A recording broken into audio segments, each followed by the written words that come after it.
If you know anything about business, if you study business, you'll know that every business looks like this over time. And what have we just lived through? We've just lived through and actively are living through, but not for so much longer, the Walmart era. Everything went big store and all the local niche guys got their asses kicked. Guess what we're gonna see next? All the small niche guys are gonna kick everybody's asses. Yeah, I know, it sounds fun, but know one thing, it costs zero, so everybody's coming. So just because you wanna be the yoga chick, 8,000 other people are gonna do the same thing. So you better have the skills to be better than everybody, and the work ethic. So as pumped as that sounds, everybody's coming.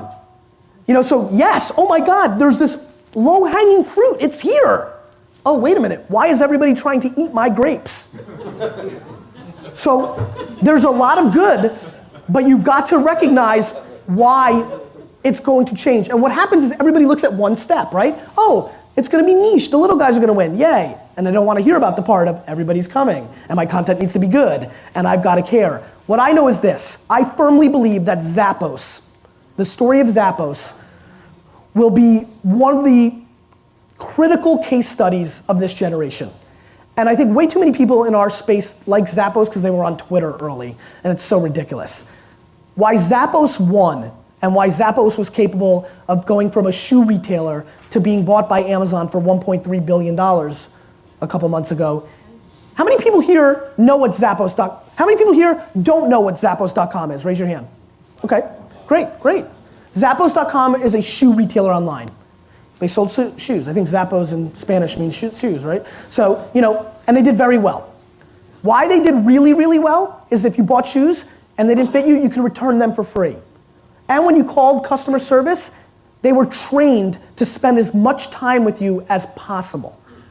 So instead of having the 3-minute and 47-second rule to get you off the phone to be most efficient, they were the reverse. Whoever had the longest phone call that day got rewarded 45 minutes, 52 minutes. Every employee worked in the warehouse packing shoes from the CEO down for 2 weeks in Lexington, Kentucky.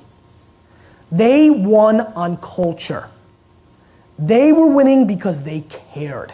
And guess what? They weren't the cheapest.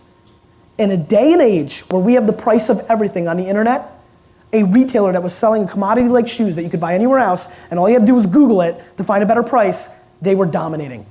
And when they bought it, I decided for my own personal self that Jeff Bezos, the CEO and founder of Amazon, leapfrogged in my own scale Steve Jobs as the signature entrepreneur of this generation in technology.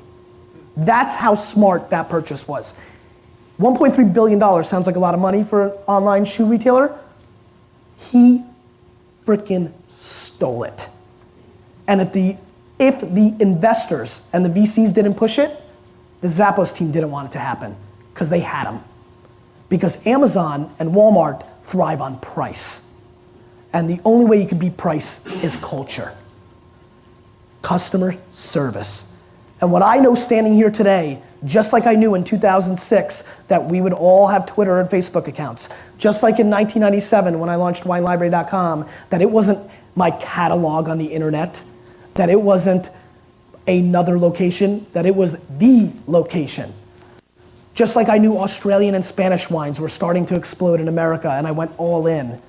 I know that every one of you is only in the customer service business in 5 years, and everything else you do, sell real estate, products, services, is a distant second.